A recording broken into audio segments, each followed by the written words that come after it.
Naku, yun yung dagit na ibon na pinakawalan natin kaninang umaga, oh. Nandyan pa rin. Ang ayaw nang umalis dito. Nagustuhan na yung ating pag-aalaga. Time check tayo. Naku, 2:00 pasado na at mahigit 6 na oras na simula nung pinakawalan natin. Yo, what's up mga kalapatids? Good morning sa inyong lahat. Welcome back dito sa ating channel, Chocobolo TV. And for today's video, samahan niyo ako sapagkat may ipapakita nga ako sa inyo dahil kahapon may pumasok ditong ibon sa ating kulungan. Baka sa inyo ito yung ating dagit. Isang blue bar na may kulay dilaw na commercial ring. 0089 2025 mga kalapatids. Ito nga yung itsura ng ating ibon. Matapang ito mga kalapatids oh. Ayan oh. Ito ang ibon na ito ay pumasok kahapon ng tanghali dito sa ating trapdoor. Pasintabi sa mga dumi pala mga kalapatids. Ayan ah. Iko-close up ko lang yung paa niya kasi merong sugat yung paa niya. Parang may gas-gas. And then dun sa kabilang paa na may may singsing, meron ding sugat mga kalapatid. So nag-iisip ako na baka wild birds to o kaya ibon na walang singsing. Tapos pinipilit singsingan kaya nadalit na sugat yung kanyang mga paa. Yung singsing niya masyadong bago mga kalapatid. 2025 0089 tapos mayroong logo ng Watawat ng Pilipinas. So yun yung ring niya. Napansin ko nga agad kahapon na hindi maganda yung kanyang kalagayan kaya hiniwalay ko agad mga kalapatids. At nung hinawakan ko, naku, nagtatalunan yung mga kuto at lisa at mga hanep sa kanyang mga balahibo. Nung buklatin ko yung kanyang pakpak mga kalapatids, naku, ang daming lisa. Kaya medyo na turn off tayo mga kalapatids. Kaya sa sobrang naglaway ako, pinaliguan ko na siya mga kalapatids. Sinabunan natin siya, sinampo pa natin at mabango na yan mga kalapatids. At napansin ko rin, ayan, hindi maganda yung kanyang dumi mga kalapatids. Pasintabi sa mga kumakain dyan na nanonood. Medyo basa yung kanyang dumi.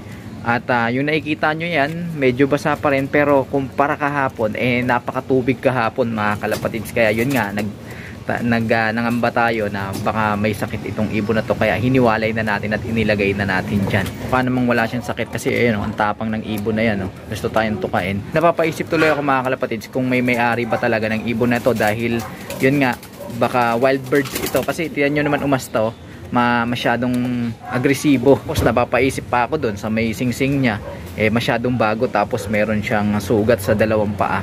So inisip ko baka wild birds nga to tapos may nakadagit, may nakadakma, pinilit na singsingan at nasugat yung mga paa, bagong-bago yung singsing.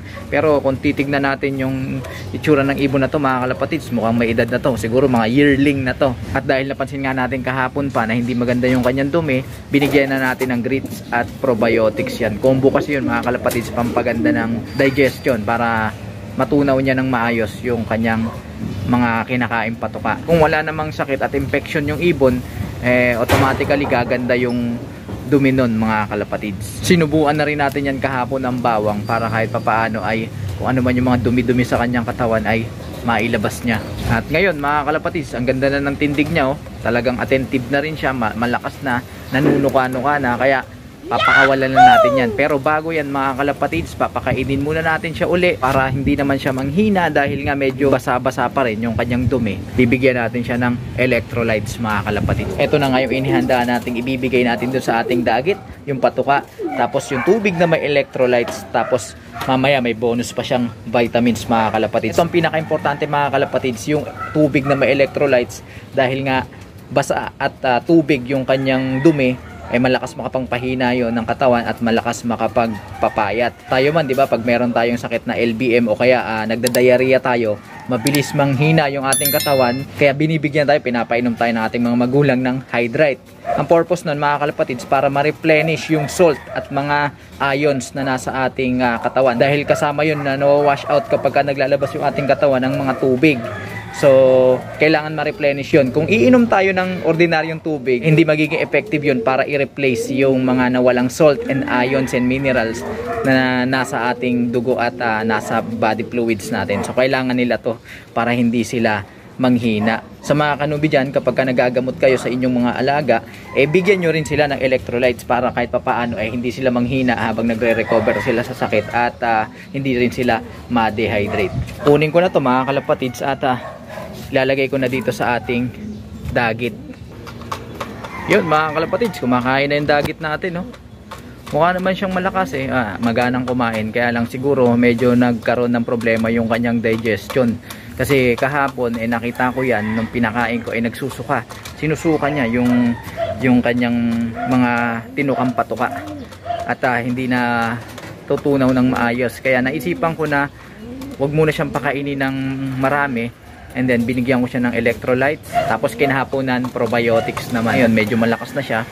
Kahit medyo basa-basa pa yung kanyang dumi. Pero okay na rin kumpara kahapon na talagang akala mo talaga talagang tubig na mga kalapatids. Habang kumakain siya dyan mga kalapatids, update muna tayo dito sa ating mga alagang maihinang nilalang. So kanina nga umaga, hindi ko sila pinalipad kasi nga nakaharang dito yung ating dagit at baka matuka-tuka nila yung dumi na iniiwan nito nung dagit na to, at baka kung may sakit pa tong malala mahawa pa yung ating mga ibon. Kaya pinagpalibang ko muna na parondahin natin sila. Mamaya na lang natin sila parorondahin kapag nabenta na natin napakawalan na natin yung alaga natin ito.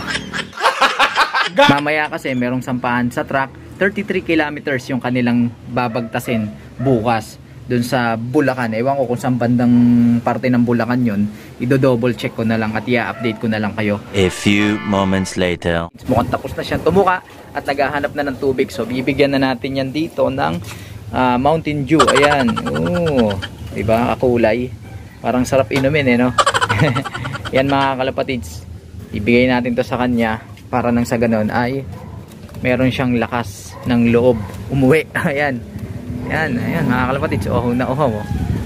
Ayan, kawawa yung ibon na to. Kung wild man tong ibon na to, bahala siya sa buhay niya. Kung may may-ari sa kanya, sana makauwi yung ibon na to. Kaganyan nga mga kalapatids na kanubi, may dagit, pinakakawalan natin yan. Kasi isipin nyo naman yung nararamdaman ng may-ari o nag-aalaga sa kanya. Kayo man, di ba? Pag yung ibon nyo hindi nakauwi or na late ng uwi, kung ano-ano na yung naglalaro sa isip nyo, ano na nangyari, hindi nyo alam. Nag-aalala kayo at gustong-gusto nyong makauwi yung ibon nyo. So ganun din yung nararamdaman nung nagmamay-ari dyan. Kaya nararamdaman natin yung nararamdaman ng iba.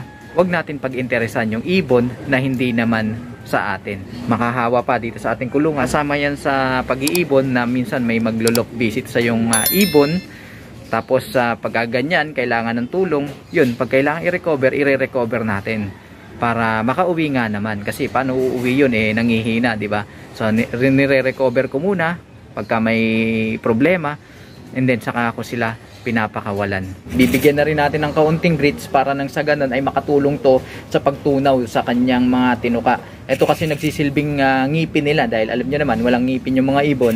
Yung grits ang nagsisilbing grindstone sa mga kinain nila. Nakikiskisan yan sa loob ng kanilang crop at doon ay nakakatulong ito para matunaw, mabasag, madigest yung mga kinain nilang matitigas na patuka. Yun. Sige, banat. Ano mga kalapatids, diba? Tumuka. Kailangan kasi nila yan. One eternity later. Ito na nga yung ibon nating dagit. Tapos na siyang kumain at nakapagpahinga na siya ng kaunti. Talagang nangayayat siya. Kita na yung kill tone niya dahil nga dun sa dinudumi niyang basa. Kaya yung mga ibon nyo ay basa yung dumi. Kailangan huwag kayong pakampante.